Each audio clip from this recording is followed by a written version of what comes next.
বহু শতাব্দী আগের কথা। দূরের এক শহরে সালমান নামের এক গরিব কিন্তু পবিত্র মনের মানুষ বসবাস করত। তার মন এতই নরম ছিল যে পাড়ার মানুষ তাকে রহমতের ছায়া বলত। তার সাথে তার স্ত্রী ফাতিমা থাকত। ফাতিমা নেককার ছিল, খুবই সাদাসিধে, তবে তার অন্তরে এমন দয়া ছিল যে সে প্রত্যেক ক্ষুধার্তের জন্য দোয়া করত এবং সম্ভব হলে রুটিও দিয়ে দিত।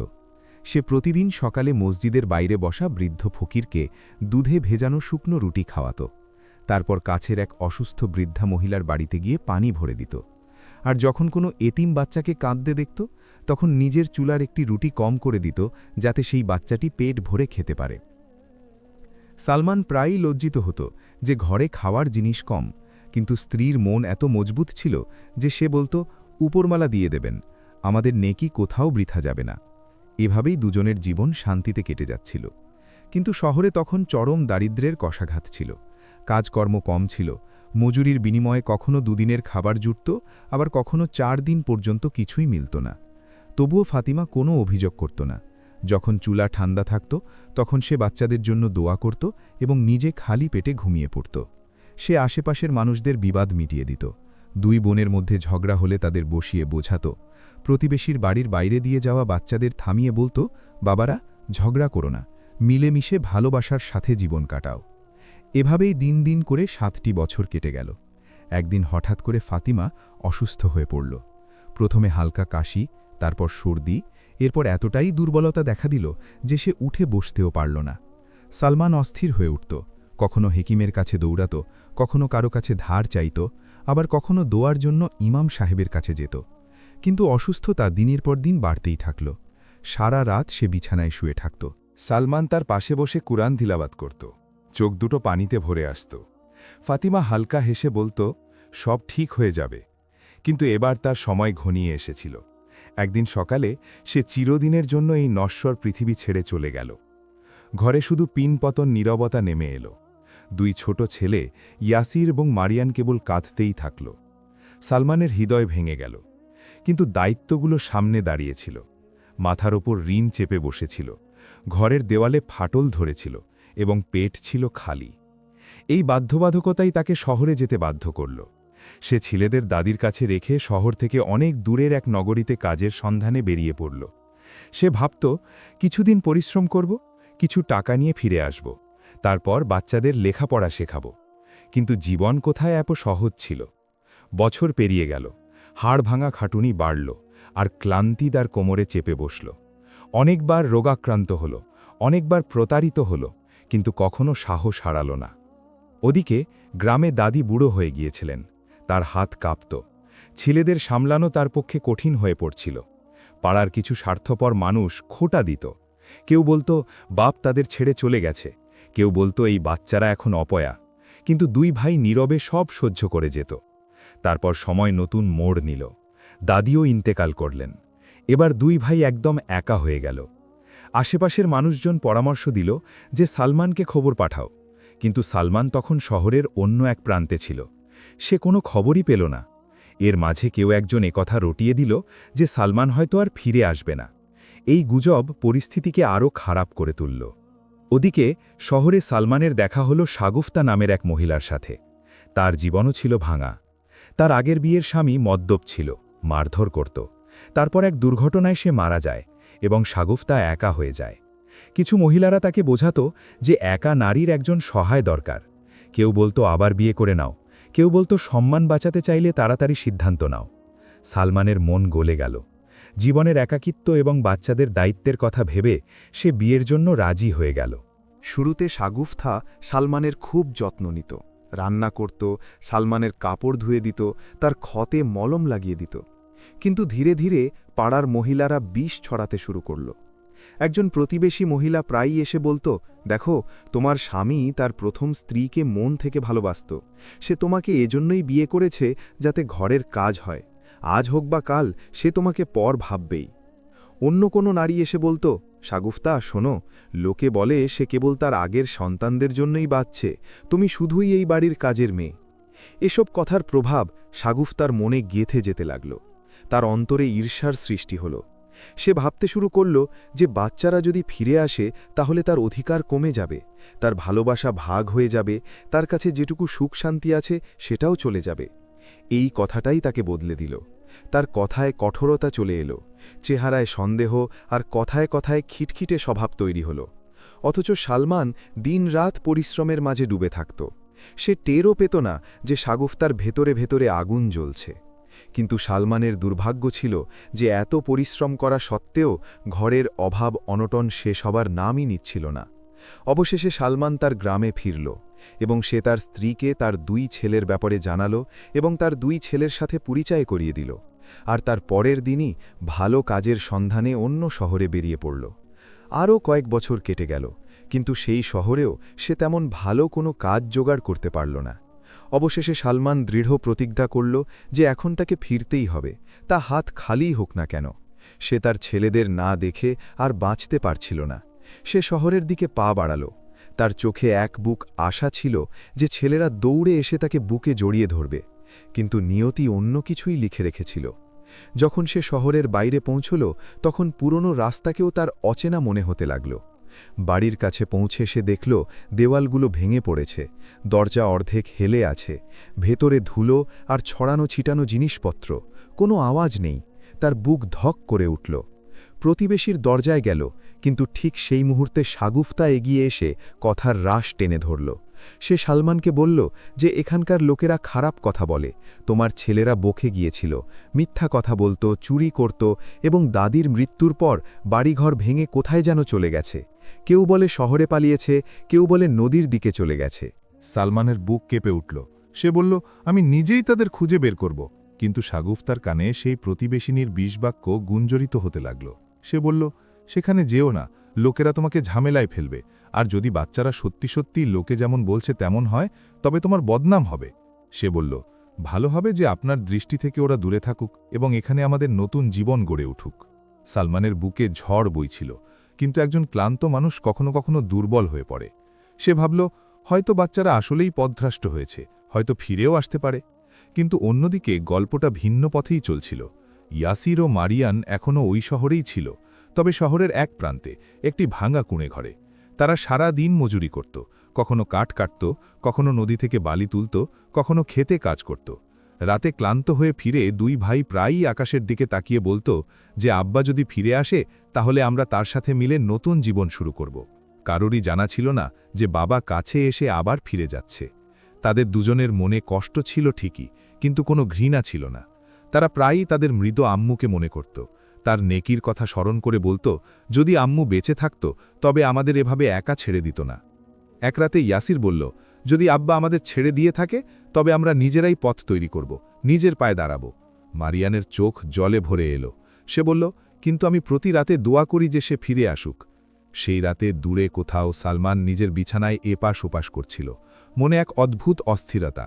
তার মনে হচ্ছিল যে কোথাও কিছু একটা কেড়ে নেওয়া হয়েছে, কোথাও কিছু লুকানো হচ্ছে। রাত গভীর হতে থাকল এবং সালমান জেগেই রইল। হঠাৎ তার ফাতিমার শেষ কথাগুলো মনে পড়তে লাগল, সেই নরম কণ্ঠস্বর, দোয়ার মতো সেই দৃষ্টি। তার মনে হলো যেন ফাতিমা বলছে, ওঠো এবং সত্যের খোঁজ করো। সালমান হুট করে বসে পড়ল, কপালে ঘাম, হৃদয় দ্রুত ধুকপুক করছে। সে ভাবল, আমার সন্তানদের সম্পর্কে যদি কোনো মিথ্যা কথা বলা হয়ে থাকে তবে আমাকে তা জানতে হবে, নইলে সারা জীবন আফসোস থেকে যাবে। সকাল হতেই সে শাগুফতাকে বলল যে তাকে বাজারে যেতে হবে, কিন্তু তার মনে অন্য উদ্দেশ্য ছিল। সে চুপচাপ পুরনো পাড়ায় চক্কর দিতে শুরু করল, যেখানে একসময় সে হাসি মুখে কথা বলত, যেখানে ফাতিমা বাচ্চাদের সাথে বসে রুটি বানাত। এখন সেই রাস্তাগুলোই তার কাছে জনশূন্য মনে হল। কিছু দূরে সে 2 ছেলেকে দেখতে পেল, তাদের কাঁধে কাঠের বোঝা, ক্লান্ত পা, মুখে ধুলো, কিন্তু চোখে এক অদম্য জেদ। সালমান তাদের দূর থেকে দেখল এবং বুকে এক অদ্ভুত টান অনুভব করল।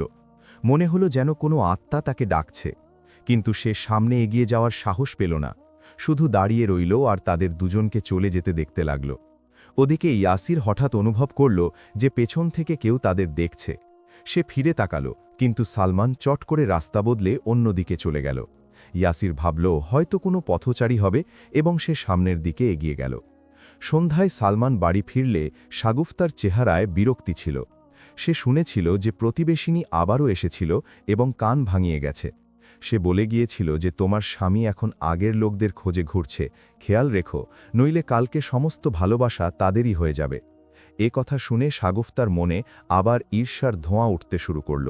সে সালমানের সামনে মেকি আপনত্ব দেখালো, কিন্তু ভেতরে ছিল এক ঝড়। রাত হতেই সে ভাবল, যদি বাচ্চারা ফিরে আসে তাহলে আমার কি হবে? আমার ঘর, আমার অধিকার সব হাতছাড়া হয়ে যাবে। এই ভয়েই তাকে কঠোর করে তুলল। ওদিকে শহরের প্রান্তে কুড়ে ঘরে ইয়াসির আর মারিয়ান রাতে শুকনো রুটি ও পানি নিয়ে বসেছিল। মারিয়ান বলল, আজ অদ্ভুত লাগছিল, মনে হচ্ছিল যেন কেউ আমাদের দূর থেকে দেখছে। ইয়াসির বলল, হয়তো আব্বা হবে, হয়তো আমাদের দেখতে এসেছিল আর ফিরে গেছে। এ কথা বলে দুজনেই চুপ হয়ে গেল। মনে কষ্ট, কিন্তু আশাও ছিল। তারপর দুজনেই দোয়া করল, ওপরওয়ালা যেন আমাদের পথ দেখিয়ে দেন। পরদিন সকালে সালমান দৃঢ় সংকল্প করল যে আজ সে পাড়ার বৃদ্ধ ইমাম সাহেবের কাছে যাবে, হয়তো তিনি কিছু জানেন। যখন সে মসজিদে পৌঁছল, বৃদ্ধ ইমাম তাকে দেখেই চিনে ফেললেন।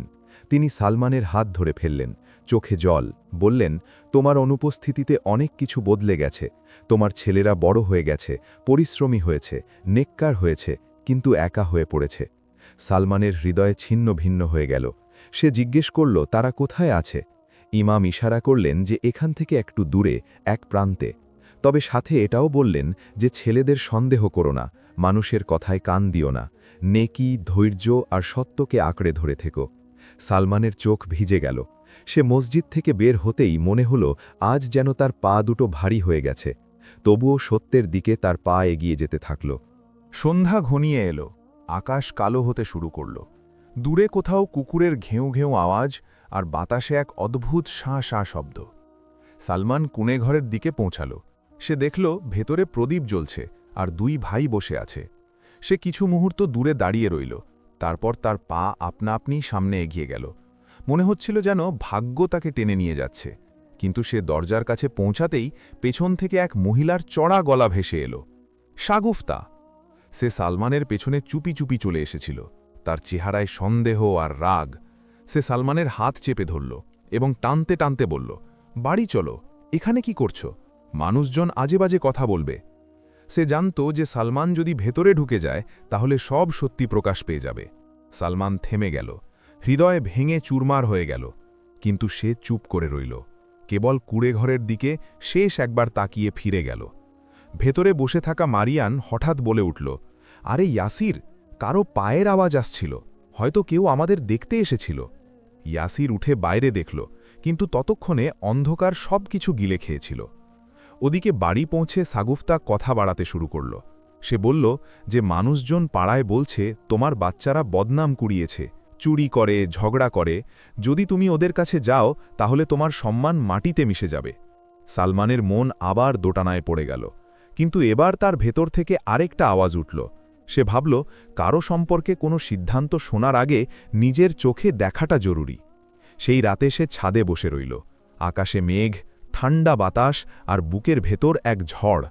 হঠাৎ তার মনে পড়ল, ফাতিমা যখনই কারো বিরুদ্ধে কোনো অভিযোগ শুনত তখন বলতো, আগে নিজে দেখো, তারপর সিদ্ধান্ত নাও। এটা মনে পড়তেই সালমান উঠে দাঁড়াল। সে সিদ্ধান্ত নিল যে সকাল হতেই সে সোজা তার ছেলেদের সাথে দেখা করবে, যাই হয়ে যাক না কেন। সকালে ফজরের আজান হল, মসজিদের দিক থেকে নরম আওয়াজ ভেসে এলো। সালমান অজু করল, নামাজ পড়ল এবং কাউকে কিছু না জানিয়ে শহরের প্রান্তের দিকে বেরিয়ে পড়ল। অন্যদিকে ইয়াসির ও মারিয়ানও সকালে তাড়াতাড়ি উঠে কাঠ কাটার জন্য জঙ্গলের দিকে যাচ্ছিল। রাস্তায় হঠাৎ সালমান তাদের সামনে এসে পড়ল। তিনজনই নিস্তব্ধ, সময় যেন থমকে গেল। কিন্তু সালমানের মাথায় শাগুফতার কথাগুলো প্রতিধ্বনিত হচ্ছিল। সে কঠোর কণ্ঠে বলল, তোমরা কারা, এখানে কি করছো? তার কণ্ঠস্বরে কঠোরতা ছিল, তবে মনে ভয় ও ভালোবাসাও ছিল। ইয়াসির মাথা নিচু করে বলল, আমরা মজুরি করি, কারো অধিকার কেড়ে নিই না, নিজের পায়ের ওপর ভর করে বাঁচি। এ কথা শুনে সালমানের চোখে জল চলে এলো, কিন্তু সে তার অনুভূতি লুকিয়ে রাখল। সে ভাবল, এখনও সত্যিটা পুরোপুরি পরিষ্কার নয়। সে ফিরে এলো, কিন্তু যেতে যেতে সে দেখল যে দুই ভাই এক অন্ধ বৃদ্ধাকে সাহায্য করে রাস্তা পার করিয়ে দিচ্ছে এবং তাকে নিজেদের রুটি থেকে ভাগ দিচ্ছে। এই দৃশ্যটি তার মনে গভীরভাবে গেঁথে গেল। তার বিশ্বাস হয়ে গেল যে এরা দুজন মনের দিক থেকে পবিত্র, এখন অন্যদিকে বাড়িতে শাগফতার কাছে এসেই প্রতিবেশিনী আবার চলে এলো। সে বলল, আমি শুনলাম তোমার স্বামী ওই ছেলেগুলোর কাছে চলে গিয়েছিল। সামলে নাও, নইলে কাল তোমাকে কেউ জিজ্ঞেসও করবে না। এ কথা শুনে শাগফতার ভেতরের ভয় আরও বেড়ে গেল। এবার সে সব জায়গায় সালমানের পিছু নিতে লাগল। তার মনে প্রশ্ন জাগতে লাগল। তার কথায় তিক্ততা বেড়ে গেল। একদিন সে পরিষ্কারভাবে বলে দিল, হয় তুমি ওই ছেলেগুলোর থেকে দূরে থাকো, না হয় বুঝে নাও যে আমি এই বাড়িতে আর থাকব না। এই কথা শুনে সালমান ভেঙে পড়ল। একদিকে সংসার আর অন্যদিকে রক্তের সম্পর্ক। ভেতর থেকে আওয়াজ এলো, আজ যদি ভয় পেয়ে যায় তবে সত্যিটা কখনোই সামনে আসবে না। সেই রাতেই সে সিদ্ধান্ত নিল যে কাল সে ছেলেদের সাথে বসে সব কিছু জিজ্ঞেস করবে, তা যতই কঠিন হোক না কেন। পরদিন সকালে সে যখন কুঁড়ে ঘরে পৌঁছাল তখন দেখল দরজা খোলা। ভেতরে মেঝের ওপর খসখসে চাদর, কোনায় ভাঙা বাসন এবং দরজার কাছে দেওয়ালে ফাতিমার পুরনো ওড়না টাঙানো ছিল। সালমানের বুক কেঁপে উঠল। সে বুঝতে পারল যে তার ছেলেরা এখানে তাদের মায়ের স্মৃতির সাথে বেঁচে আছে। তখনই হঠাৎ পেছন থেকে কেউ পাথর ছুড়ল। এক দুষ্টু ছেলে বলল, এই দুই ভাই অপোষা, এদের কারণেই গ্রামে বারবার বিপদ আসে। সালমানের রক্ত টকবক করে ফুটতে লাগল। সে ওই ছেলেটিকে কাছে ডাকল এবং নরম সুরে জিজ্ঞেস করল, কে বলেছে? ছেলেটি ঘাবড়ে গিয়ে বলল, পাড়ার মহিলারা বলে, মানুষজন বলে। এই কথা শুনে সালমান বুঝে গেল যে গল্পটা মিথ্যে দিয়ে সাজানো হয়েছে। এখন তার মনে বিশ্বাস দৃঢ় হয়ে গিয়েছিল। সে ছেলেদের ডাক দিল। দুই ভাই বেরিয়ে এলো। তিনজন একে অপরের মুখোমুখি দাঁড়াল। বাতাস যেন থমকে গেল, সূর্য মেঘের আড়ালে, এবং বুকে এক অদ্ভুত নীরবতা। সালমানের গলা ধরে এলো, কিন্তু সে নিজেকে সামলে নিয়ে বলল, কাল সন্ধ্যায় দেখা হবে, আমি সব কিছু শুনতে চাই। এরপর সে চলে গেল। ওদিকে বাড়িতে পৌঁছে শাগুফতা কথা জানতে পারল। এবার তার মনের ভয় বাস্তবে পরিণত হতে দেখতে লাগল। সে সারা রাত কাঁদতে লাগল, তবে তার কান্নার সাথে ঈর্ষাও মিশেছিল। সে ভাবল, যদি সত্যিটা সামনে চলে আসে তবে সালমানের মন পুরোপুরি ছেলেদের দিকে ঝুঁকে যাবে এবং আমি একা হয়ে যাব। সেই ভয়ই তার ভেতর এক ভয়ানক চিন্তার জন্ম দিল। সে ঠিক করল যে কোনোভাবে সে এই দুই ভাইকে শহর থেকে দূরে সরিয়ে দেবে, যাতে সালমান তাদের সাথে দেখা করার কোনো সুযোগই না পায়।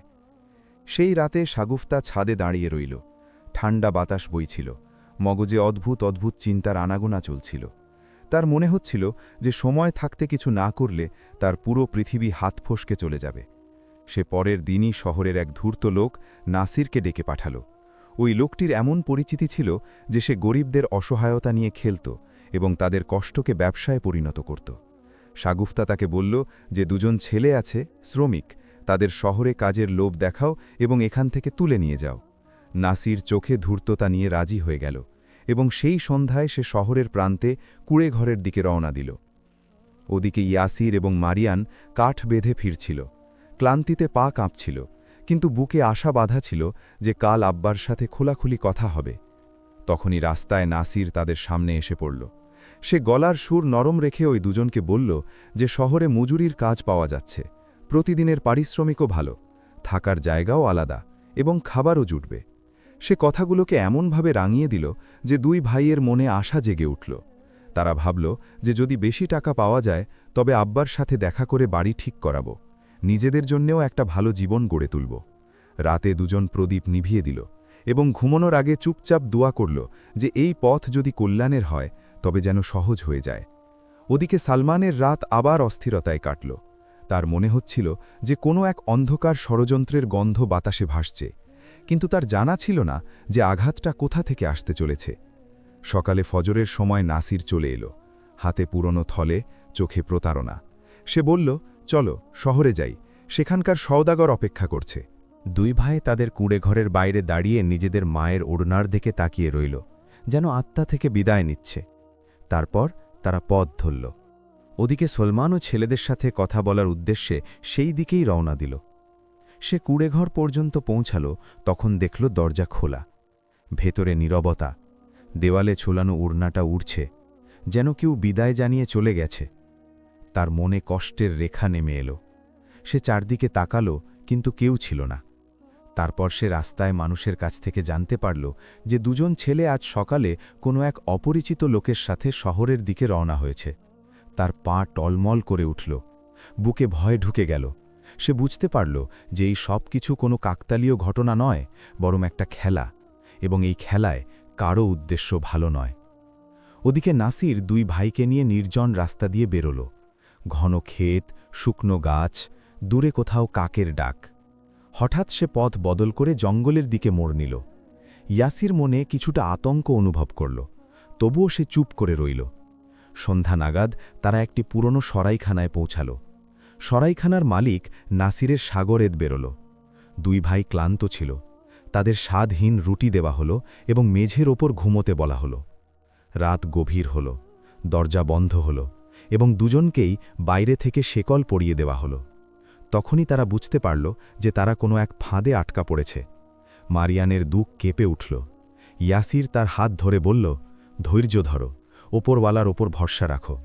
কিন্তু ভেতর থেকে সে নিজেও ভেঙে পড়ছিল। সরাইখানার বাইরে নাসির অন্য এক সওদাগরের সাথে কথা বলছিল। সে ওই দুজনকে দূরবর্তী এক এলাকায় বিক্রি করার প্রস্তুতি নিচ্ছিল, যাতে কেউ তাদের চিনতে না পারে। এ কথা শুনে রাত যেন নিজেই শিউরে উঠল। এদিকে সালমান হন্যে হয়ে শহরের বয়স্ক মুরব্বীদের কাছে ছুটে গেল। সে সবার কাছে ওই ছেলেদের খবর জানতে চাইল। কেউ বলল হয়তো শহর, কেউ বলল নদীর দিকে, কেউ বলল কোনো সদাঘরের সাথে। সালমানের দম বন্ধ হয়ে আসতে লাগল। অবশেষে সে ইমাম সাহেবের কাছে পৌঁছল। ইমাম তার চোখে কষ্ট দেখতে পেলেন এবং বললেন, নিয়াত সাফ রাখো। যারা জুলুম করে ওপরওয়ালা তাদের দড়ি লম্বা করে দেন ঠিকই, তবে তার ধরা খুবই শক্ত হয়। যাও, তালাশ করো, কিন্তু আশা ছেড়ো না। সালমান কেঁদে ফেলল, তারপর নিজের পা সামলে নিল এবং শহরের দিকে বেরিয়ে পড়ল। তার কাছে না ছিল কোনো ম্যাপ, না কোনো পাকাপোক্ত সূত্র, শুধু মনে এক আওয়াজ ছিল যে ছেলেদের বাঁচাতে হবে, তাতে যদি জীবনও চলে যায়। ওদিকে সরাইখানায় মাঝরাতে তালা খুলল। নাসির ভেতরে এলো, হাতে দড়ি। সে দুজনকে বাঁধার চেষ্টা করল। তখনই সরাইখানার পাশ দিয়ে যাওয়া এক কাফেলার শোরগোল উঠল। উটের ঘণ্টা, মানুষের আওয়াজ। নাসির চট করে বাইরে দেখতে চলে গেল। সেই মুহূর্তে ইয়াসির দেওয়ালের কাছে রাখা একটি পুরনো লোহার পেরেক দেখতে পেল। সে অনেক কষ্টে সেটা শেকলের ভেতর ঢোকালো। হাত ছিলে গেল, রক্ত বেরিয়ে এলো, কিন্তু শেকল ঢিলে হতে লাগল। মারিয়ান দোয়া পড়ল এবং সুযোগ পেতেই দুজনে নিজেদের মুক্ত করে নিল। দরজার নিচের কাঠ ঢিলে ছিল, তারা সেটা চেপে ধরে বাইরে ধাক্কা দিল এবং অন্ধকারে পালিয়ে গেল। পেছন থেকে নাসিরের চড়া গলার আওয়াজ উঠল। সে তাড়া করতে শুরু করল। জঙ্গলের পথে দৌড় শুরু হয়ে গেল। কালো গাছ, কাঁটা, কাদা, কিন্তু দুজনে ছুটতেই থাকল, কারণ এখন শুধু জীবন বাঁচানোই নয়, সম্মানও বাঁচাতে হবে এবং নিজেদের সত্যতাও। সালমান শহরের দিকে যাচ্ছিল, তখনই রাস্তার মোড়ে সে ছুটন্ত দুটো ছায়া দেখতে পেল। সে মন্দিরে দেখল, বুক ধক করে উঠল। ওরা ওখানেই ছিল। পেছন থেকে নাসির চিৎকার করতে করতে আসছিল। সলমান সঙ্গে সঙ্গে এগিয়ে গেল। সে নাসিরকে আটকাল এবং কোনো চিৎকার চেঁচামেচি ছাড়াই তার হাত ধরে ফেলল। তার চোখে এমন এক আগুন ছিল যা বছরের পর বছর ধরে জমানো ভালোবাসা আর কষ্ট দিয়ে তৈরি হয়েছিল। নাসির ভয় পেয়ে গেল। এদিকে কাফেলার লোকেরাও থেমে গেল। কিছু মানুষ জড়ো হয়ে গেল, কথা প্রকাশ পেতে লাগল। নাসিরের মিথ্যা সেখানেই ফাঁস হয়ে গেল। কাফেলার সর্দার নাসিরকে ধরিয়ে দিল এবং তাকে দড়ি দিয়ে বেঁধে নিয়ে গেল। রাতের শেষ প্রহরে সবাই এক পুরনো মসজিদে পৌঁছাল। সেখানে আশ্রয় মিলল, কিছুটা রুটি জুটল এবং প্রশান্তির হাওয়া বইল। তারা তিনজনেই চুপচাপ বসে রইল। শুধু বুকের আওয়াজ ছিল, শুধু অশ্রু ছিল, আর শুধু নীরব দোয়া ছিল। ওদিকে শাগুফতা খবর পেল যে নাসির ধরা পড়ে গেছে এবং ছেলেরা বেঁচে ফিরেছে। তার বুক ধক করে উঠল। এবার তার মনে হলো সত্যিটা খুব জলদি সামনে এসে যাবে। সে নিজেকে ঘরে বন্দি করে ফেলল এবং ভয় আর ঈর্ষার মাঝে তলিয়ে যেতে লাগল। সে বুঝতে পারল যে যেই খেলা সে শুরু করেছিল সেটা এখন তারই দিকে ফিরে আসছে। রাত গভীর ছিল, ঘরে অন্ধকার। শাগুফতা বিছানায় বসে রইল, বুকে ছটফটানি, চোখে ভয়। তার মনে হতে লাগল যে চারপাশ থেকে দেওয়ালগুলো তার উপর ঝুঁকে পড়ছে। সে চাপা গলায় ওপরওয়ালাকে বলল যে যদি এসব ভুল প্রমাণিত হয় তবে আমার সমস্ত সম্মান ধুলোয় মিশে যাবে। তবুও তার মনে ঈর্ষার বিষ তখনও বেঁচে ছিল। ওদিকে মসজিদের ছায়ায় সলমান তার ছেলেদের সাথে বসে রইল। তিনজনের মাঝে নিস্তব্ধতা, কিন্তু নিস্তব্ধতার ভেতরে ছিল ঝড়। ইয়াসির তার হাতের ক্ষতের জ্বালা অনুভব করল। তবুও সে ভাবতে লাগল যে আব্বাকে সবকিছু বলে দিই। মারিয়ান চুপিসারে তার মায়ের ওড়না ছুঁয়ে দোয়া চাইতে লাগল। সকালের আর্দ্র হাওয়া বইল। মসজিদের দরজা খুলল। বৃদ্ধ ইমাম ভেতরে এলেন। তিনি সলমানকে দেখলেন এবং নরম ভঙ্গিতে শুধু মাথা নাড়লেন। সলমান বুঝে গেল যে এখন ভয় ছেড়ে সত্যের মুখোমুখি হতে হবে। মসজিদের উঠানে সে দুই ভাইয়ের সামনে বসে পড়ল। তার চোখ ভেজা ছিল, মন ভারী ছিল। সে ধুকপুক বুকে শুধু এটুকু বলল যে নিজের মনের কথা বলো। ইয়াসির সব কিছু খুলে বলতে শুরু করল। কিভাবে দাদি ইন্তেকাল করলেন, কিভাবে পাড়ার মানুষ খোটা দিত, কিভাবে তারা মজুরি করে নিজেদের কুড়েঘর সামলালো এবং কিভাবে নাসির জাল বিছিয়ে তাদের নিয়ে গেল। মারিয়ানের গলা ধরে আসছিল, কিন্তু প্রতিটি বাক্যে সত্যের ওজন ছিল। সালমানের হৃদয় গলে যেতে লাগল। সে বুঝতে পারল যে সে নিজেরই বাচ্চাদের ওপর সন্দেহ করে মস্ত বড় গুনাহ করে ফেলেছে। সে মাথা নিচু করল এবং মনে মনে তওবা করল।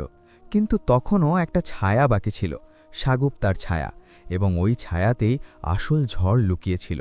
এদিকে প্রতিবেশিনী সাগুপ্তাকে খবর দিল যে সালমান এবং দুই ছেলে মসজিদে একসাথে বসে আছে। তার শিরায় শিরায় ভয় দৌড়ে গেল। তার মনে হলো এবার সব কিছু সামনে চলে আসবে। সে তাড়াহুড়ো করে দরজা দিয়ে বেরোল এবং মসজিদের দিকে এগিয়ে গেল। রাস্তায় মানুষের চাহনি তার গায়ে বিঁধতে লাগল এবং প্রতিটি দৃষ্টি তার এমন মনে হচ্ছিল যেন তার গোপন রহস্যের ওপর থেকে পর্দা সরিয়ে দিচ্ছে। মসজিদের দরজায় পৌঁছে সে দেখল যে সালমান ছেলেদের সাথে বসে আছে। পরিবেশে শান্তি, কিন্তু ভেতরে যুদ্ধ। সে কিছুটা দূরে দাঁড়িয়ে সব দেখল। তার মনে হল যেন এই মুহূর্তে তার পাপগুলো ফাঁস হয়ে যাচ্ছে। তার ভেতরে দুটো আওয়াজের সংঘাত হচ্ছিল। একটা বলছিল সত্যি কথা বলে বেঁচে যাও, আরেকটা বলছিল সব কিছু মিথ্যার ওপর দাঁড়িয়ে আছে, যদি সত্যি বলো তবে সব কিছু ধ্বংস হয়ে যাবে। সেই দোটানায় সে মিথ্যাকেই আঁকড়ে ধরল। সে এগিয়ে গেল এবং সালমানের সামনে বসল।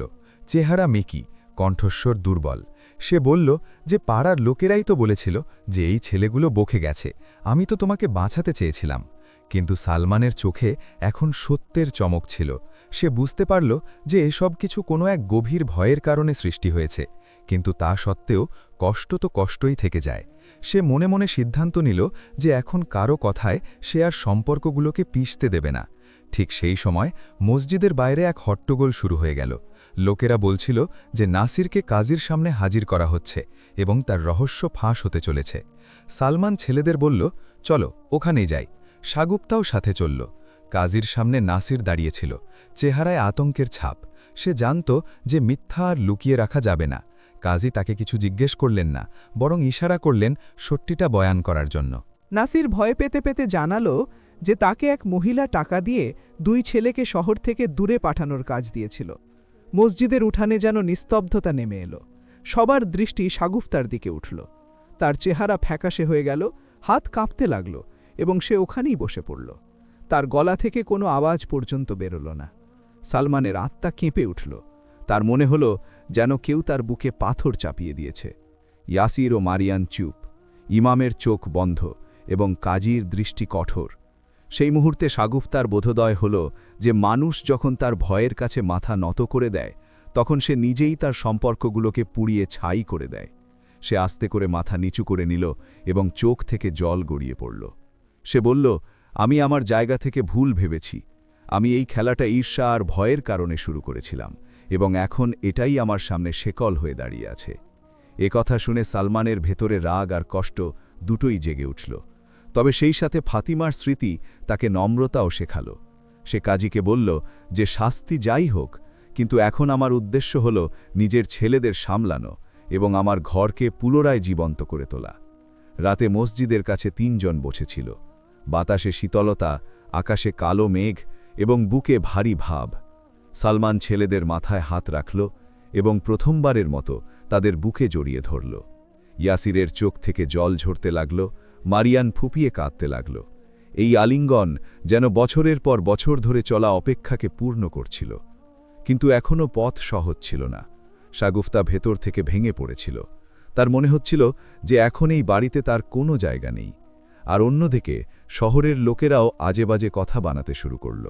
সালমানকে এখন এই লড়াইটা শুধু ঘরের ভেতরেই নয়, বাইরেও লড়তে হবে। সে সিদ্ধান্ত নিল যে পরের পদক্ষেপটা খুব ভেবে চিনতে ফেলবে, নইলে আবার সবকিছু ভেঙে চুরমার হয়ে যাবে। রাত নেমে এসেছিল। মসজিদের বাইরে ঠান্ডা হাওয়া বইছিল। দূরে কোথাও কুকুরের হালকা ডাক, আর ভেতরে সালমান তার 2 ছেলের সাথে বসেছিল। তার বুকে আগুন ও পানি দুটোই একসাথে ছিল। রাগও ছিল, দয়াও ছিল। আর সবচেয়ে ওপরে একটা ভয় ছিল যে আজ যদি আবেগপ্রবণ হয়ে কোনো ভুল সিদ্ধান্ত নিয়ে ফেলে তবে সংসার চিরতরে ভেঙে যাবে। সে চোখ বন্ধ করল, ফাতিমার কথা মনে পড়ল, তার দোয়াগুলো মনে পড়ল।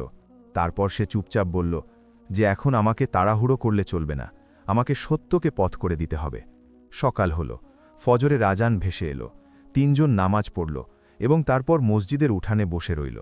ইয়াসির বলল, আব্বা, আমাদের সাথে রাখুন, আমরা পরিশ্রম করব, নিজেদের কুড়েঘর ছেড়ে দেব, শুধু আপনি আমাদের পর করে দেবেন না। এই কথা শুনে সালমানের হৃদয় গলে গেল, কিন্তু সে নিজেকে সামলে নিল, বলল, এখন ধৈর্য ধরো, আমাকে আগে বাড়ি ফিরতে হবে, সেখানে পরিস্থিতি সামাল দিতে হবে, নইলে গণ্ডগোল বেড়ে যাবে। এ কথা শুনে 2 ভাই চুপ হয়ে গেল, কিন্তু তাদের চোখে এক নতুন আশা জ্বলে উঠল। ওদিকে শাগুফতা ঘরে একা বসেছিল, তার প্রতি মুহূর্তে মনে হচ্ছিল যেন দেওয়ালগুলো তার দিকে তাকিয়ে আছে। পাড়ার মহিলারা ফিসফিসানি করছিল এবং প্রতিটি আওয়াজ তার বিরুদ্ধে সাক্ষ্য দিচ্ছিল। সে ভাবতে লাগল, যদি সালমান তাকে বাড়ি থেকে বের করে দেয় তবে সে কোথায় যাবে, কার দরজায় মাথা ঠুকবে? সেই ভয়েই তাকে ভেতর থেকে দুর্বল করে দিল। কিন্তু মনের একটা কোণ এখনও ঈর্ষায় ডুবেছিল, তার প্রবৃত্তি তাকে আবার উস্কে দিতে লাগল। তখনই দরজায় কড়া নাড়ার আওয়াজ হলো, প্রতিবেশী নিয়ে এলো। সে কথায় কথায় আবার বিষ ঢেলে দিল, বলল, তোমার স্বামী এখন পুরোপুরি ওই ছেলেদের পক্ষে, তুমি যদি কিছু না করো তবে তুমি এই বাড়িতে একটা প্রাণহীন বস্তু হয়ে থেকে যাবে। এই কথা শুনে শাগুফতার মনে আবার ঝড় উঠল, কিন্তু এবার সে আগের মতো ছিল না। ভয়ের পাশাপাশি নিজের অপরাধ বোধও তাকে বিঁধছিল। সে মাথা চেপে ধরে কেঁদে ফেলল। সে পরিষ্কার বুঝতে পারল যে এই পথ তাকে আবারও অন্ধকারে ঠেলে দেবে। এদিকে সালমান ছেলেদের নিয়ে শহরের প্রান্তে পৌঁছাল। সে তাদের কয়েকদিনের জন্য একজন নেককার বুজুর্গের বাড়িতে থাকার ব্যবস্থা করল, যাতে তারা নিরাপদে থাকে। সে বলল, যখন পরিস্থিতি ঠিক হবে তখন আমি নিজে তোমাদের আমার সাথে নিয়ে যাব। ইয়াসির ও মারিয়ান মাথা নিচু করল, তাদের চোখে ভরসা ছিল। তারা জানত যে এবার তাদের আব্বা টলবেন না। সালমান সেখান থেকে বাড়ির দিকে চলল। সারা রাস্তায় নিস্তব্ধতা। তার পা ভারী কিন্তু নিয়ত মজবুত। যখন সে বাড়ি পৌঁছাল, দরজা অর্ধেক খোলা, ভেতরে নীরবতা। শাগুফতা বিছানায় বসেছিল, মুখমণ্ডল পরিশ্রান্ত, চোখ ফোলানো। সালমান তাকে দেখল, মনে রাগ জেগে উঠল। কিন্তু ঠিক সেই মুহূর্তে তার মনে হল যে যদি সে চিৎকার করে কথা বলে তবে পরিস্থিতি আবার খারাপ হয়ে যাবে। সে নরম গলায় বলল, বসো, আজ আমি কোনো সিদ্ধান্ত নেব না, আজ আমি শুধু শুনব। শাগুফতার হাত কাঁপতে লাগল। সে অনুভব করল যে সিদ্ধান্ত এখন তার নিজের মনের বিরুদ্ধে যাবে নাকি তার সাথে। সে সাহস সঞ্চয় করল এবং ধীরে ধীরে সবকিছু বলতে শুরু করল। কিভাবে প্রতিবেশীর কথায় কান দিয়ে সে সন্দেহকে সত্যি বলে ধরে নিয়েছিল, কিভাবে সে ভয় পেয়েছিল যে বাচ্চারা ফিরে এলে তার ঘরবাড়ি ছিনিয়ে নেবে, কিভাবে সে নাসিরকে ডেকেছিল এবং কিভাবে এখন নিজের কৃতকর্মের জন্য সে লজ্জিত। সালমান চুপচাপ শুনতে থাকল, মাঝে একটা শব্দেও বলল না।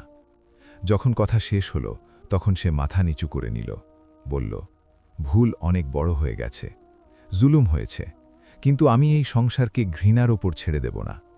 যদি আজ তোমাকে শাস্তি দিয়ে বের করে দিই তবে বাচ্চারাও ভেতর থেকে ভেঙে পড়বে আর আমার ভেতর থেকে মনুষ্যত্ব মরে যাবে। আমি তোমাকে মাফ করছি না, কিন্তু নিজেকে বদলানোর একটা সুযোগ দিচ্ছি। নিজের নিয়ত পরিষ্কার করো, আর আমার শর্ত হল ভবিষ্যতে কেউ কান ভাঙালে তা বিশ্বাস করবে না, সব কথা সরাসরি আমাকে বলবে। শাগুফতার গাল বেয়ে জল গড়িয়ে পড়ল। তার এমন মনে হলো যেন কেউ তার গলার ফাঁস আলগা করে দিয়েছে। তবে সাথে সে এটাও বুঝে গেল যে এখন থেকে তাকে নিজের প্রতিটা কাজের হিসাব দিতে হবে। সেই রাতে ঘরে নিস্তব্ধতা ছেয়ে রইল। সালমান ছাদে বসে আকাশ দেখতে লাগল। তার মনে হলো জীবনের আসল পরীক্ষা এখন শুরু হয়েছে। তাকে ছেলেদের ফিরিয়ে আনতে হবে, সংসারে শান্তি আনতে হবে এবং শাগুফতার মন থেকে ঈর্ষার বিষ দূর করতে হবে। ওদিকে ছেলেরা দূরে এক ছোট্ট ঘরে বসেছিল, তাদের হাত জোড়া করা, চোখ বন্ধ এবং বুকে একটাই দোয়া যে ওপরওয়ালা যেন তাদের ঘর আবার জুড়ে দেন। শহরে নাসির জেলের গড়াদের পেছনে বসেছিল এবং প্রতিটা মুহূর্তে সে অনুভব করছিল যে জুলুমের পরিণতি কতটা তেতো হয়। শহরে মানুষেরা ফিসফিস করছিল, কেউ সত্যের সঙ্গ দিচ্ছিল, কেউ বাজে কথা বলছিল। পরিবেশে সেই সূক্ষ্ম টানাপড়েন, সেই চাপা ভয় এবং এরই মাঝে এক ধীর আলো যা সালমান নিজের ধৈর্য এবং বিশ্বাস দিয়ে জ্বালিয়েছিল। সকাল হতেই সালমান ঠিক করল যে এখন পরবর্তী পদক্ষেপ ধীরে এবং বুদ্ধিমত্তার সাথে ফেলতে হবে। প্রথমে সে লোকেদের মুখ বন্ধ করবে, তারপর ছেলেদের ঘরে আনবে এবং তারপর সবাইকে দেখাবে যে সংসার ভালোবাসা দিয়ে চলে, সন্দেহ দিয়ে নয়। সে পা বাড়ালো। সকালের আলো শহরের গলিতে নেমে আসছিল, কিন্তু সালমানের বুকে তখনও অন্ধকার আর আলো দুটোই পাশাপাশি ছিল। সে ঠিক করল যে এখন সে প্রতিটি পদক্ষেপ বুদ্ধিমত্তার সাথে ফেলবে। প্রথমে লোকেদের নোংরা কথা থামাতে হবে, তারপর ছেলেদের ফিরিয়ে আনতে হবে, এবং সবচেয়ে গুরুত্বপূর্ণ হল শাগুফতার মন থেকে ঈর্ষা ও ভয়ের বোঝা নামাতে হবে। সে মসজিদের দিকে রওনা দিল। সেখানে বৃদ্ধ ইমাম বসেছিলেন। সালমান তার সামনে মাথা নত করল, বলল যে আমার বাড়িতে যুদ্ধ বেঁধেছে, একদিকে রক্তের সম্পর্ক, অন্যদিকে সম্পর্কের সুরক্ষা। আমি ভেঙে পড়তে চাই না। ইমাম নরম সুরে বললেন, যে ঘর ভালোবাসার ওপর দাঁড়ায় তাকে কেবল ধৈর্য এবং সত্যই টিকিয়ে রাখে। তুমি হইচই করো না, নিজের চরিত্র দিয়ে জবাব দাও, ওপরওয়ালা নিজে নিজেই দরজা খুলে দেবেন। এ কথা শুনে সালমানের ভেতরে এক নতুন সাহস জন্ম নিল। সে মসজিদ থেকে বেরিয়ে সোজা বাজারের দিকে চলল, যেখানে লোকেরা বসে কথাবার্তা, ফিসফিসানি, খোঁটা এবং ফালতু অভিযোগ করত। সে গিয়ে সেখানেই দাঁড়াল। লোকেরা তাকে দেখল, তারপর এমনিতেই কানাগুশো শুরু হয়ে গেল। সালমান ধীরে কিন্তু স্পষ্ট ভাষায় বলল, আমি আমার ছেলেদের ওপর কোনো অভিযোগ প্রমাণিত হতে দেখিনি, আর তাদের কারো অধিকার ছিনিয়ে নিতেও দেখিনি। যদি কারো কাছে আমার বাচ্চাদের বিরুদ্ধে কোনো সত্যিকারের প্রমাণ থাকে তবে আমার সামনে বলো, নইলে ভবিষ্যতে কারো সম্মানের বিরুদ্ধে মুখ খুলবে না।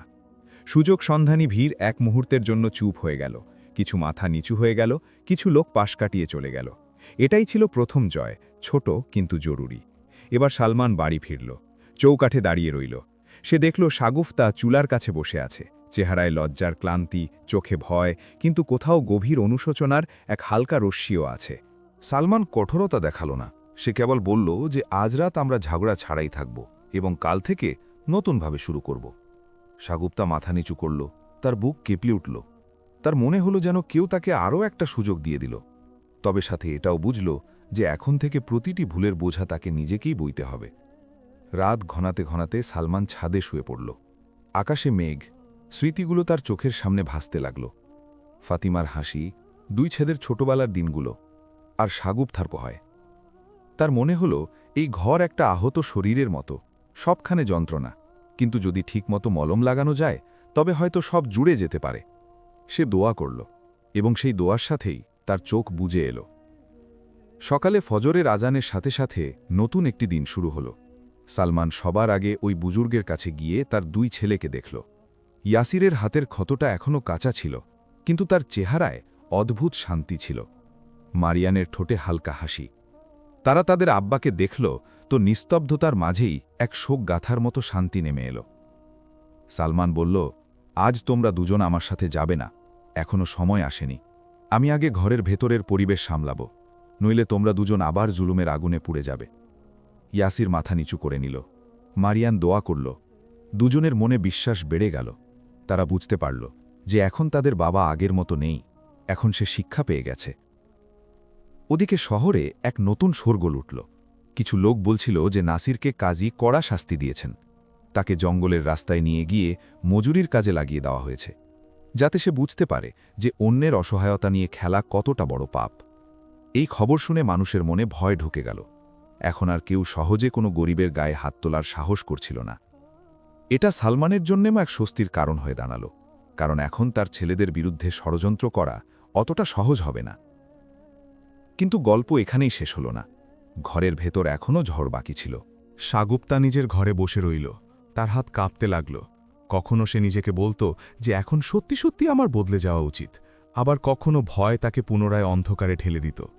তার মনে হতো যদি ছেলেরা চলে আসে তবে ঘরে তার জায়গা কমে যাবে, তারপর বাইরের দুনিয়া তাকে নিয়ে উপহাস করবে। কিন্তু এখন সে আর আগের মতো ছিল না। তার অন্তরে তওবার ছায়া ছিল, এবং এই ছায়াই তাকে পেছাতে বাধা দিচ্ছিল। সন্ধ্যায় সালমান বাড়ি ফিরল। সে চুলায় পানি বসালো, রুটি বানালো এবং শাগুফতার সামনে রাখল। সে বলল, আমাদের দুজনকেই ঘর আবার দাঁড় করাতে হবে। এখানে না তোমার অহংকার চলবে, না আমার রাগ চলবে, শুধু সত্যবাদিতা, পরিশ্রম আর একে অপরের সম্মান। শাগুফতার চোখ দিয়ে জল গড়িয়ে পড়ল।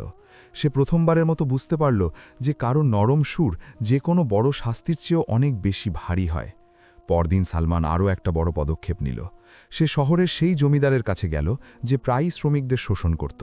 সে তাকে বলল, আমার ছেলেদের যদি কাজ দিতে হয় তবে সম্মানের সাথে তাদের পরিশ্রমের পুরো অধিকার দিতে হবে, নইলে আমরা নিজেদের পথ আলাদা বেছে নেব। জমিদার ভাবল, এই গরিব লোকটার আগে তো খুব দুর্বল ছিল, এখন এত সাহস কোথা থেকে এলো? কিন্তু শহরের লোকেরাও এখন আর চুপ ছিল না, তারা সালমানের সঙ্গ দিল এবং জমিদারকে পিছু হটতে হলো। এই কথা পুরো শহরে ছড়িয়ে পড়ল এবং প্রথমবারের মতো সালমান অনুভব করল যে মানুষ যখন সত্যের সাথে দাঁড়ায় তখন অন্য মানুষেরা আপনা আপনিই এসে তার পাশে দাঁড়িয়ে যায়। এবার ছেলেদের ধীরে ধীরে ঘরে আনার পালা ছিল। সালমান ইমামের পরামর্শে এই সিদ্ধান্ত নিল যে সবার আগে সে তাদের প্রায়ই বাড়ির আশপাশে ডাকবে, যাতে পাড়ার মানুষ দেখে যে এই দুজন কোনো ভয়ের কারণ নয়, বরং এরা পরিশ্রমী এবং ভদ্র। একদিন সন্ধ্যায় সেই ইয়াসির আর মারিয়ানকে বাড়ির বাইরে এনে বসালো। তারা উঠোন পরিষ্কার করল, ভাঙা দেওয়ালের কাছে মাটি জমালো এবং পুরনো চুলার কাছে পরিপাটি করে কাঠ রাখল। পাড়ার বাচ্চারা তাদের দেখতে লাগল। কিছু মহিলারা ফিসফিস করতে শুরু করল, কিন্তু কেউ প্রকাশ্যে কিছু বলতে পারল না, কারণ এখন গল্পের মোড় ঘুরে গিয়েছিল। লোকেরা জানত যে মিথ্যে ধরা পড়ে গেছে। সাগুপ্তা ভেতর থেকে সবকিছু দেখছিল, তার মনে দোটানা কাজ করছিল। সে বুঝতে পারছিল যে এই ছেলেরা সংসার ভাঙতে নয় বরং জুড়তে এসেছে। তবুও তার প্রবৃত্তি তাকে খোঁচা দিল। সে নিজেকে ঘরে বন্ধ করল, চোখের জলের সাথে দোয়াও বেরোল। সে বলল, যদি আমাকে এই বাড়িতে থাকতে হয় তবে আমাকে আমার ভেতরের ঈর্ষাকে কবর দিতে হবে, নইলে আমি নিজের হাতেই সবকিছু বরবাদ করে দেব। এই কথা ভেবে এসে দরজা খুলল এবং চুপচাপ বাইরে এলো। সেই ইয়াসিরের সামনে পানি রাখল, মারিয়ানের জন্য রুটি রাখল। তার গলার স্বর কাঁপছিল, কিন্তু তার পা এক নতুন লক্ষ্যের দিকে এগিয়ে যাচ্ছিল। রাতে সবাই একসাথে বসল। সালমান বলল, এই বাড়িতে এখন থেকে কেউ কারো বিরুদ্ধে কান ভাঙাবে না, কেউ কারো সম্পর্কে পিঠ পিছে কোনো সিদ্ধান্ত নেবে না, এবং যদি কোনো সমস্যা হয় তবে আমরা বসে কথা বলবো। ইয়াসির আর মারিয়ান সম্মতি জানালো। সাগুফতা মাথা নিচু করল। এই মুহূর্তটা এই বাড়ির জন্য অনেক বড় একটা মোড় ছিল, কারণ এখান থেকেই একটি পুড়ে যাওয়া সম্পর্ক আবার শ্বাস নিতে শুরু করেছিল। কিন্তু ভাগ্য সবসময় সহজ পথ দেয় না। কিছুদিন পর শহরে খরা দেখা দিল, কাজ কমে গেল, মজুরিও কমে গেল, বাজারে খাবারের জিনিসপত্রের দাম বেড়ে গেল। সালমানের কোমরে আবার বোঝা চেপে বসল। সে গভীর রাত পর্যন্ত মজুরি করত, দিনে সংসার সামলাত এবং ছেলেদের সাথে বসে সলা পরামর্শ করত। ইয়াসির বলল যে আমাদের শহরের বাইরে খেতে কাজ খোঁজা উচিত। মারিয়ান বলল যে নদীর পাড় থেকে পাথর বইবার কাজ পাওয়া যেতে পারে। তিনজন মিলে পরিশ্রম বাড়িয়ে দিল। ঘরে দুবেলার রুটি খুব কষ্ট করে জুটত, কিন্তু এবার আর কোনো অভিযোগ ছিল না, কারণ এই বাড়িতে প্রথমবারের মতো একসাথে বসে দোয়া করা হতো। ওদিকে সাগুফতার ভেতরের পরীক্ষা জারি ছিল। কখনো সে ঘর সামলাত, কখনো ছেলেদের পানি দিত, কখনো তাদের ক্ষতে মলম লাগাত, কিন্তু বারবার একটা স্মৃতি তার মনে বিঁধিতে থাকত যে এমন একটা সময়ও ছিল যখন সে তাদের দূরে পাঠিয়ে দেওয়ার ষড়যন্ত্র করেছিল। এই স্মৃতিটাই তাকে কাঁদতে বাধ্য করত। এক রাতে সালমান দেখল যে সাগুফতা ছাদে বসে আছে, চোখ ভেজা। সে কিছু জিজ্ঞেস করল না, শুধু তার পাশে বসে পড়ল। দুজনেই চুপ। ওপরে আকাশ, নিচে নীরবতা। ওই নিস্তব্ধতার মাঝেই সাগুফতা প্রথমবারের মতো প্রশান্তি পেল। সে বুঝতে পারল যে সবসময় কথা দিয়েই নয়, বরং নীরবতা দিয়েও কারো সঙ্গ দেওয়া যায়। দিন কাটতে লাগল এবং একদিন শহরে হঠাৎ কাজের একটা বড় সুযোগ এলো। দূরের এক শহরে একটা সেতু তৈরি হচ্ছিল। শ্রমিকের দরকার ছিল, পারিশ্রমিক ভালো, কিন্তু বিপদও ছিল। নদীর তীব্র স্রোত, ভারী পাথর, লম্বা পথ। সালমান ছেলেদের সাথে বসে ভাবল যে এই পদক্ষেপটা নেওয়া ঠিক হবে কিনা। ঘরে নিস্তব্ধতা। তারপর ইয়াসির বলল যে যদি আমরা ভয় পেতেই থাকি তবে জীবন যেখানে আছে সেখানেই আটকে থাকবে, আমাদের এগিয়ে যেতে হবে। মারিয়ান বলল, ওপরওয়ালার ওপর ভরসা করে পরিশ্রম করা উচিত। সালমান দোয়া করল এবং সিদ্ধান্ত নিল যে তারা সবাই একসাথে যাবে। সফর শুরু হল। শহরের বাইরে ধুলোমাখা রাস্তা, বহুদূর পর্যন্ত বিস্তৃত জনশূন্য এলাকা, পথে ছোট ছোট গ্রাম যেখান দিয়ে মানুষ কেবল পার হয়ে যায়। কিন্তু সালমান ও তার ছেলেরা সব জায়গায় দোয়া করল যেন এই সফর কল্যাণকর হয়। সেতুর কাছে পৌঁছে তারা জানতে পারল যে কাজ খুব কঠিন, তবে শ্রমিকদের সম্মানের সাথে খেয়াল রাখা হয়। এ কথা শুনে সালমানের মনে আশা জাগল। সে কাজ শুরু করল, পাথর ওঠালো, দড়ি সামলালো, পানির ধারে পিছলে দিয়ে অনেকবার পড়তে পড়তে বাঁচল, কিন্তু হার মানল না। ইয়াসির এবং মারিয়ানও সাথে লেগে রইল। তাদের হাত ছিলে গেল, পায়ে ফোসকা পড়ল, কিন্তু তাদের চেহারায় জেদের আলো ছিল। এরই মাঝে একদিন হঠাৎ তুমুল বৃষ্টি শুরু হয়ে গেল। নদীতে জলোচ্ছ্বাস, তীব্র বাতাস, আকাশ কালো, সেতু অসম্পূর্ণ। শ্রমিকরা ঘাবড়ে গেল। কারিগররা দৌড়াদৌড়ি করতে লাগল, শোরগোল, হুড়োহুড়ি।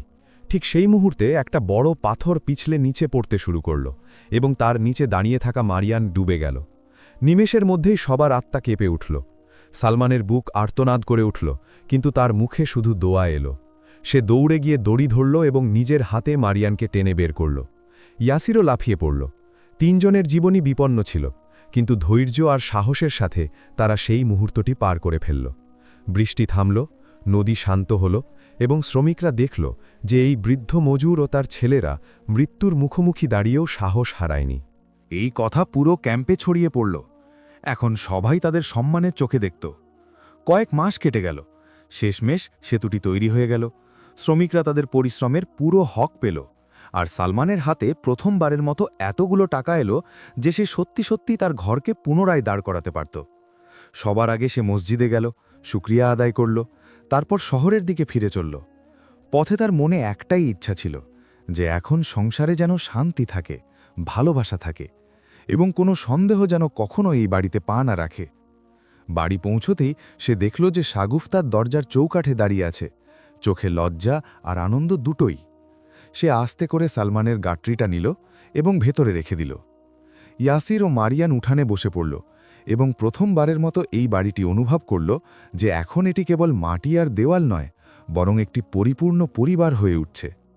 সালমান সেই পুরনো কথাই মনে করল, যে সংসার ভালোবাসা দিয়ে চলে, সন্দেহ দিয়ে মায়। সে উঠানের মাঝখানে বসে সবাইকে ডাকল এবং বলল যে আজ থেকে আমরা সবাই একটা নতুন সফর শুরু করব, যেখানে মিথ্যের কোনো জায়গা নেই, যেখানে ঘৃণার কোনো ছায়া নেই, যেখানে প্রতিটি কষ্টের চিকিৎসা হবে কেবল ধৈর্য আর দোয়া। রাতে যখন সবাই ঘুমিয়ে পড়ল, সালমান ছাদে দাঁড়িয়েছিল। আকাশ পরিষ্কার, বাতাসে শীতলতা, তার বুকে এক অদ্ভুত প্রশান্তি। তার মনে হলো যে পথ যতই কঠিন হোক না কেন, মানুষ যদি ভেঙে না পড়ে বরং মাথা নত করে শিক্ষা গ্রহণ করে, তবে ওপরওয়ালা তাকে কখনো পড়ে যেতে দেন না। সে নিচে এসে তার ছেলেদের দেখল। দুজনেই ক্লান্ত, কিন্তু শান্তিতে ঘুমাচ্ছিল। সাগুফতা ঘরে বসে দোয়া করছিল। তার চোখে প্রথমবারের মতো সত্য অনুশোচনার আলো দেখা গেল। পরের দিনগুলোতে ঘরের হাওয়া বদলাতে শুরু করল। উঠানে আবার চুলা জ্বলল, রুটির সুবাসের সাথে সাথে ভালোবাসার সুবাসও উঠতে লাগল। সালমান শহরের গরিব আর ইয়েটিম বাচ্চাদের জন্য কাজ জোগাড় করার ব্যবস্থা করল। ইয়াসির মাটির ভাঙা ঘরগুলোর মেরামত করতে লাগল। মারিয়ান বয়স্কদের কাছে পানি ও ওষুধ পৌঁছে দিতে লাগল। আর প্রতিদিন সন্ধ্যায় মসজিদের উঠানে বসে এই তিনজন নিজেদের পাপ ও ভুলের কথা ভাবত এবং এই সংকল্প করত যে এখন থেকে আর কারো অন্তরে জুলুম করবে না। সময় গড়াতে লাগল এবং ধীরে ধীরে মানুষের মন থেকে সন্দেহের ধোঁয়া উঠে শেষ হতে লাগল।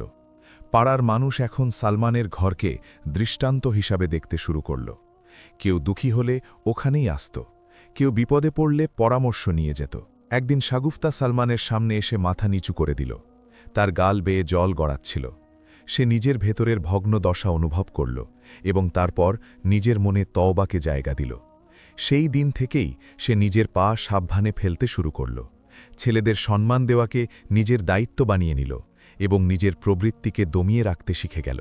বছর কেটে যেতে লাগল এবং একদিন যখন সালমান বুড়ো হয়ে গেল, তার চুল সাদা, মুখ বলিরেখায় ভরা, কিন্তু হৃদয় তখনও আর্দ্র ও নরম। সে উঠানে বসেছিল। বাচ্চাদের আওয়াজ, রুটির গন্ধ এবং আকাশে ছড়িয়ে থাকা নীল ছাদ। সে চোখ বন্ধ করল। তার নিজের অতীতের প্রতিটি মোড় মনে পড়ল। ফাতিমার মৃত্যু, সাগুফতার ভয়, ছেলেদের একাকিত্ব, নাসিরের ষড়যন্ত্র এবং তারপর ওপরওয়ালার তরফ থেকে আসা রহমতসমূহ। সে মাথা নিচু করে শুকরিয়া আদায় করল এবং নিজের ছেলেদের ডেকে বলল, মনে রেখো, সংসার তলোয়ার দিয়ে চলে না, চিৎকার দিয়ে চলে না, সন্দেহ দিয়ে চলে না, বরং ভালোবাসা, ধৈর্য আর ন্যায় বিচার দিয়ে চলে। যদি মনে ঈর্ষা চলে আসে, তবে বুঝে নেবে যে শয়তান দরজায় দাঁড়িয়ে আছে। আর যদি তোমরা সেই সময় মাথা নত করে নাও, তওবা করে নাও, তবে ওপরওয়ালা তোমাদের উঠিয়ে নেবেন। তোমাদের ঘরও বেঁচে যাবে, তোমাদের সম্মানও রক্ষা পাবে। সেই রাতে সবাই মিলে দোয়া করল এবং গল্পটি এখানেই তার শেষ গন্তব্যে পৌঁছাল। এই পুরো কাহিনী থেকে আমরা এই শিক্ষাই পেলাম যে মানুষ যখন সন্দেহ ও ঈর্ষার পেছনে ছোটে, তখন সে নিজের সংসারকেই একাকী করে দেয়। কিন্তু যখন সে নিজের ভুলগুলো স্বীকার করে মাথা নত করে, নিজের আচরণ বদলায় এবং অন্যদের জন্যে সহজ পথ তৈরি করে দেয়, তখন ওপরওয়ালা তার জীবনে বরকত ঢেলে দেন। এটাই শেখানো হলো যে ভালোবাসা মনকে জোড়া লাগায়, ঘৃণা মনকে ভেঙে দেয়, ধৈর্য প্রতিটি ক্ষত ভরিয়ে দেয়, আর মিথ্যা প্রতিটি সম্পর্ককে পুড়িয়ে ছাই করে দেয়। যদি এই গল্পটি আপনাদের হৃদয়ে ছুঁয়ে যায়, যদি এর মধ্যে আপনারা শিক্ষা পেয়ে থাকেন, যদি এই কাহিনীতে আপনাদের কোনো সত্য নজরে আসে, তবে এই ভিডিওটি শেষ পর্যন্ত দেখার জন্য ধন্যবাদ। আমার চ্যানেলকে সাপোর্ট করুন, ভিডিওটি লাইক করুন, শেয়ার করুন, নিজেদের বন্ধুদের কাছে পৌঁছে দিন এবং চ্যানেলটি অবশ্যই সাবস্ক্রাইব করুন, যাতে এমনই মনকে শান্তি দেওয়া আর শিক্ষামূলক গল্পগুলো আপনাদের কাছে পৌঁছতে থাকে। আল্লাহ আপনাদের সবার জীবনে শান্তি, রহমত এবং বরকত নাজিল করুন।